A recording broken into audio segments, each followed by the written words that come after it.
3.3 is done, and we can move on to 3.5. Because I took so long walking us through 3.3, and 3.5 is very similar to 3.3, there's not going to be as many references to the book. It's just going to be a quick summary. The fundamentals are the same.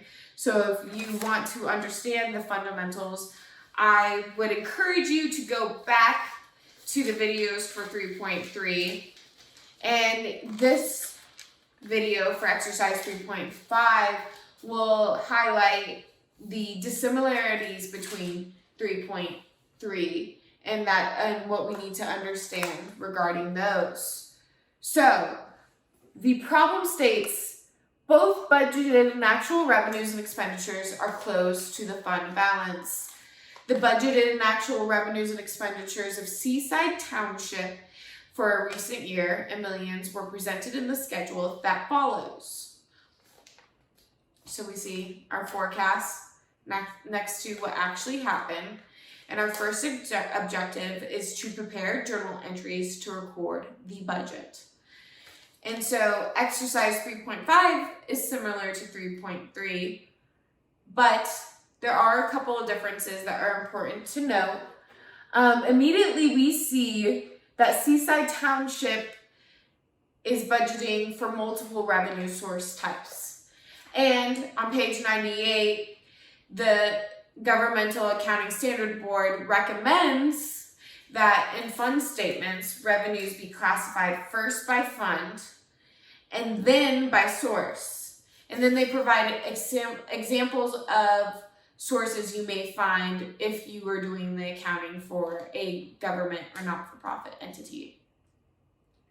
Therefore, we need to get in the habit of indicating each source type line by line. So our answer to our first objective to start off is, weirdly enough, let's establish our budget. And that's going to be a debit to these revenue accounts instead of a credit. So debit property tax revenue, debit sales tax revenue, and debit other revenues for the amounts given in our budget. And then we can credit fund balance to record the estimated revenues. And we can carry on to our appropriations. And in this scenario, we have many different types of expenditures, of course, but just like revenues, we must list out these expenditures separately. That's recommended by GAAP, and you'll find that on page 98 as well. Or GASB. And just so we debit fund balance in this scenario for the total appropriations, and then we credit wages and salaries expenditure, credit supplies expenditure, and credit other expenditures for each value to record all of the amounts that we were approved to spend in the upcoming period. And that establishes our budget. This can also be presented with a compound entry, and where the difference between estimated revenues and approved expenditures would equal our fund balance as a plug number. Okay, then we can go on to objective number 2. Prepare journal entries to record the actual revenues and expenditures. Assume all transactions resulted in an increase or decrease in cash. So, dissimilar to exercise 3.3, we don't have to record any encumbrances since we're not given that data. We're not given scenarios where we first said we were going to pay this amount, we first assigned this amount, and then we actually spent it. In exercise 3.5, we're just actually spending. There's no in between a commitment of an amount. So we can go back to the basics by making a debit to cash and a credit for revenue for the actual revenues we received. So debit cash 11.5, credit property tax revenue, that's 7.6, credit sales tax revenue 2.4, and credit other revenues 1.5 to record our actual revenues. Then we can move on to wages and salary expenditures actually spent. So we debit wages and salaries expenditure, debit supplies expenditure, and debit other expenditure, credit cash. And then that should all equal 10.3 million.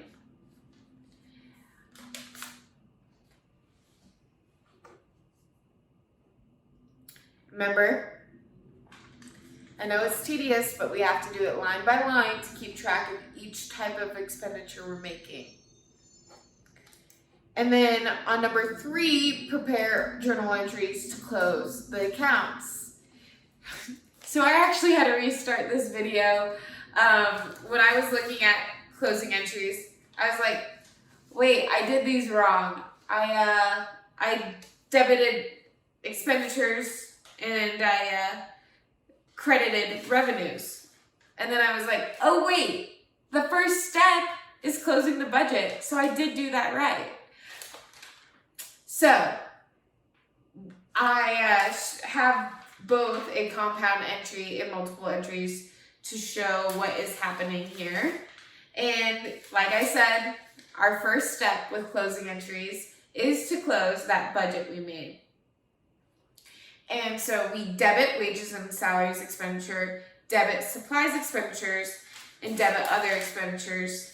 Then leave yourself a little blank space if you're doing a compound entry, and credit property tax, sales tax, and other revenues. And then the difference between our appropriations and our estimated revenues is equal to that fund balance again. And we can enter that in now in the space we left. And that closes all of our budgetary accounts. And then we can do our closing entries for what actually happened. And so we debit our revenues and we credit our expenditures. And like I said earlier, I like to do compound entries personally for this because it shows us our difference between revenues and expenditures in that fund balance account. And so we debit property tax, debit sales tax, debit other revenues for the values we're given that were actually received. And then we leave ourselves a blank space and we can carry on to credit wages and salaries expenditures, supplies expenditure, and other expenditures for the actual cost incurred during the period that we're given in our data. And we can go and calculate the difference between the two. And in this exercise, they didn't make us do any calculations. They just told us that the fund balance does have a difference of 1.2. So we can enter that in as a credit. And that closes our revenues and expenditures. Okay. Number 4, determine the net change in fund balance doesn't equal the net change in actual revenues and expenditures. So when I was posed this question, this is the question that I am actually going to ask for my classmates' feedback with because I am not confident in my answer.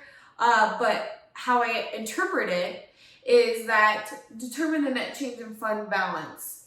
So the year-end fund balance would again be the difference between actual revenues and actual expenditures. And actual revenues were 11.5 million and actual expenditures were 10.3 million. So the ending fund balance after closing entries have been posted is thus 1.2 million. The same as if budgetary entries had been made or not. So I believe the net change in fund balance would be represented with the value of 1.2 million, assuming the beginning balance was 0, since prior year's actual fund balance at year end is not given. And that's just assuming, because we already closed out our budgetary entries, so the net change wouldn't include that value at all. We're just looking at the change, the increase in fund balance, because our actual revenues were greater than our actual expenditures. Okay, I hope that was helpful.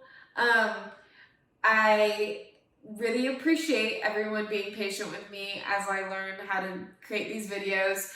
If you have any questions, if you have any feedback, please post it in the comments.